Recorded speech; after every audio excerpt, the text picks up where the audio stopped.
What's going on, everybody? Knight here. So this is my 60 hours on MX bikes.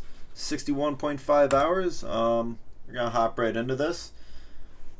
So basically, with this channel, I just want to really dive deep into the MX bikes community, and really hope to grow in the next couple years. We are going to be running on Countryside by King MX 818. This is a pretty sick track, and he has a bunch of sick tracks on MX mods. But yeah, so I was a big MX versus ATV guy. I was one of the fastest on MX versus ATV Alive. And coming from those arcade style games over to a simulator like this is completely different. And I played MX Simulator for, I don't know, like 3 weeks to a month about 7 years ago. I actually have my first month video on my YouTube channel. You guys can give that a check if you want, but that video is pretty horrid. I was on a laptop, and now I have an actual gaming setup now with the real computer, monitor, the whole nine. But yeah, so with this game, I've just fallen in love. Just with how the physics are, like how the whips and the scrubs are, just everything about this game. The community seems fucking awesome. And yeah, I can't wait to actually, get into the community and grow with everyone. But yeah, so as far as I go myself, being only 60 hours in, it's definitely, I've gotten used to being able to just get around a track that's that I like. I'm kind of messing up right now just with talking. It's a little weird, but like, consistency is key in this game, and I can't say that enough. It really is. Like, I'm pretty, I wouldn't say I'm anywhere good, but I feel comfortable throwing whips, so that's why you'll see me throwing scrubs and whips. I feel like I'm at the point where I'm comfortable doing that. But I would suggest, like, if you're just starting out, don't be doing that. It does look and it does feel pretty fucking cool, I'm not gonna lie, to throw them, but you'll get to that point. You really just want to work on jumping and being able to clear jumps and just go around the track in as a whole, and really getting good with ruts, and just keep practicing, and repetition goes a long way. And same thing with going slow to go fast. That's really all this game is.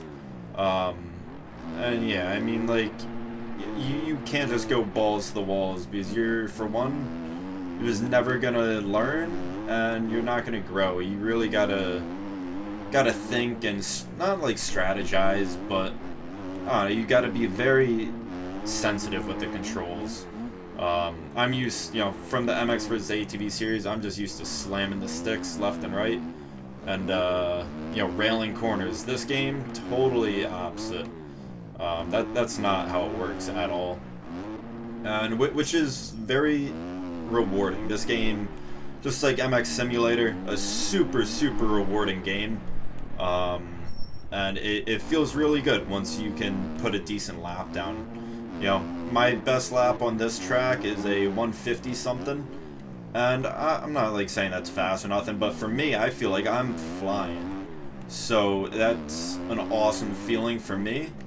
And yeah, it really, I'm sure, as you guys can see from my 10-hour video, if you watch that on my channel, on this game, I was just throwing scrubs and shit and big whips because I had just learned those. So I, of course, was doing that, but I was horrible for my first 10 hours. I was all over the place. I couldn't run a single lap.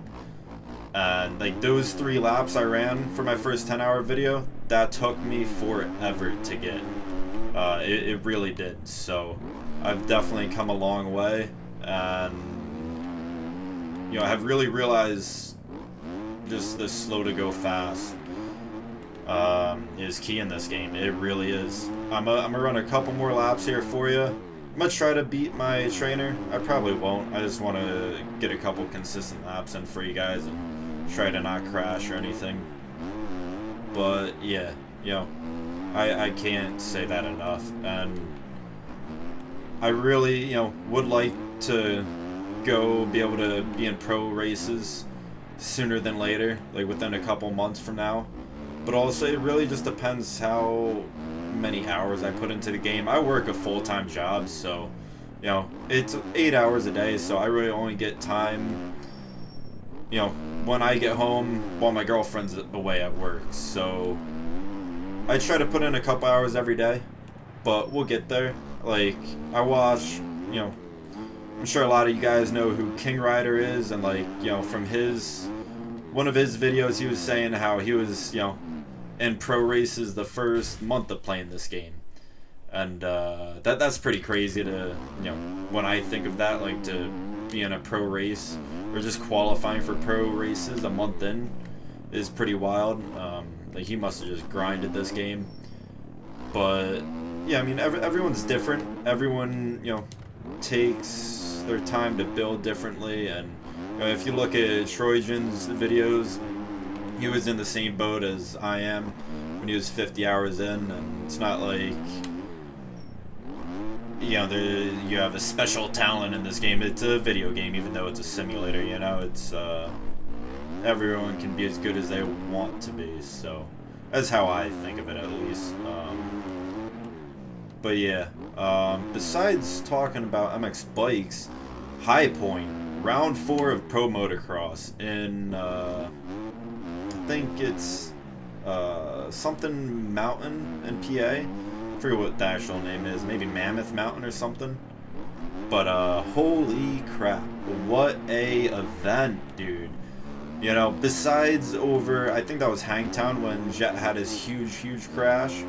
But, you know, obviously we all knew Jet was going to come in and, you know, just go usual 1-1. Chase folded once again, which, I don't know, is kind of getting annoying. I really want Chase to do better, but, I don't know, hopefully he brings it around. But, my God, Hayden Deegan, what a fucking ride. He is a madman for how young he is and what he's doing in that class.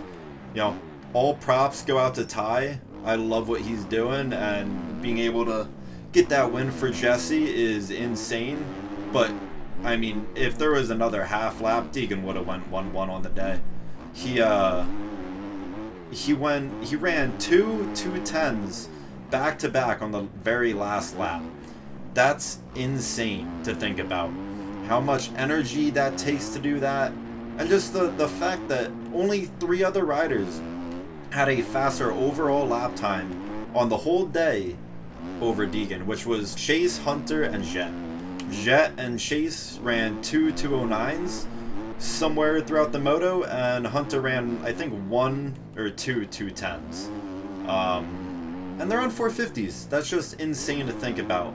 How balls to the walls and just on rails Hayden is.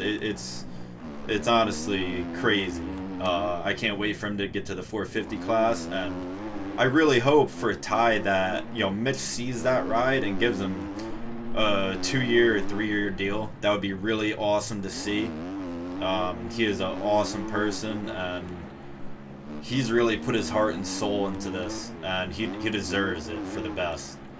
But yeah, that's enough of me talking. I'm gonna end this lap, and yeah, hope you guys enjoy. Thanks.